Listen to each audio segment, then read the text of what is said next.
సంపాదనలో మనం ఎక్కువ దేనికి ఖర్చు పెడుతున్నామో దానిలో తగ్గించుకోవాలంటే మనకి అది ఇమీడియట్గా దాని ఎఫెక్ట్ కనపడదు మనకి.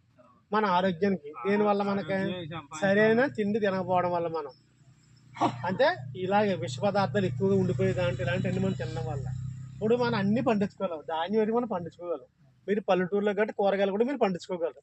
అలాంటివన్నా మనం ఈ పురుగు మందు ఎరువులు వాడకుండా మనం చెప్తున్న బయోలు ఉన్నాయి, బయో ఫెర్టిలైజర్స్ కానీ బయో పెస్టిసైడ్స్ కానీ ఈ కషాయాలు కానీ ఇలాంటివన్నీ వాడుకొని మన తిండి వరకు పండించుకోవడం ముందు మనకి పండించుకోవడం వల్ల మీకు దానివల్ల మనకి ఎక్కువ వచ్చేది దిగుబడి తక్కువ వస్తుంది. కానీ అవి తినడం వల్ల మనకి ఆరోగ్యం కుదిరిపడడం వల్ల హాస్పిటల్ పెట్టి ఖర్చు తగ్గుద్ది, ఇండైరెక్ట్గా తగ్గుద్ది మనకి. అది మనం తెలుసుకోవాలి.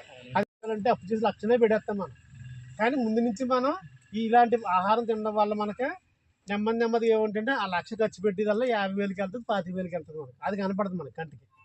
పిల్లలు చదువులేనంత ఇప్పుడు గవర్నమెంట్ స్కూల్ లేకపోతే అన్ని ఇస్తున్నారు వాళ్ళు, వాళ్ళు ఖర్చు తగ్గుతుంది. కానీ దానికి ప్రైవేట్ స్కూల్ అయితే ఎంత ఫీజులు కడుతున్నాం మనం, బోర్డు ఫీజులు కడుతున్నాం అంతే కదా.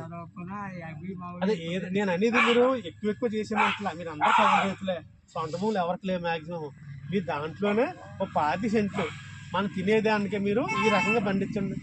ఎరువు ఏం వద్దంట్లా, ఇమీడియట్ ఏమి వేసుకోవచ్చు, కొద్దిగా వేసుకోవచ్చు. ఏంటంటే మనకి దీంట్లో పేడ తీసినవి 2 రకాలుగా పనిచేస్తాయి.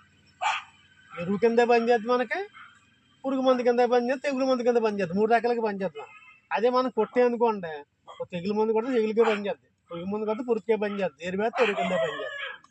అని ఒకేసారి మానేమట్లేదు, నెమ్మదిగా తగ్గించుకోవాలి. ముందు మనం తగ్గించుకుని ఇవి పెంచుకుంటూ వెళ్ళాలి. మీరు దాని తర్వాత అందరూ కూడా ఇప్పుడు చెప్పారంటే మనకి దిగుబడి చూడొద్దు. మనం దిగుబడి ఇప్పుడు దానికి 20 బస్తాలు వచ్చింది, మీరు ఒకటే చూడతారు దిగుబడి ఎంత వచ్చిందని. ప్రతి వాడు ఎవడైతే ఎక్కువ బస్తాలు పండించాడో ఆయన మనగడిగని చెప్తాం మనం.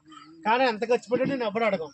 తర్వాత చెప్తాడు, మీకు ఎప్పుడు నా దగ్గర చెప్తాడు, నేను ఎకరానికి ఎంత అయిందంటే మీ దగ్గర ఏం చెప్పడం, అదే 40,000 అయిందని చెప్తాడు ఖర్చు, 30,000 అయినా. కానీ మన ఖర్చు తగ్గించుకోవడం మెయిన్, ఖర్చు తగ్గించుకోవడం. దిగుబడి పెంచినా పెరగకపోయినా కానీ ఖర్చు తగ్గితే దిగుబడి పెరిగినట్టు ఒక రకంగా. మీకు 2 రకాలుగా ఉంటుంది. అది ఖర్చు తగ్గించుకుంటే మీకు దాని మీద మీరు చేసే అప్పు తగ్గుద్ది, దాని మీద వడ్డీ కూడా తగ్గుద్ది మీకు.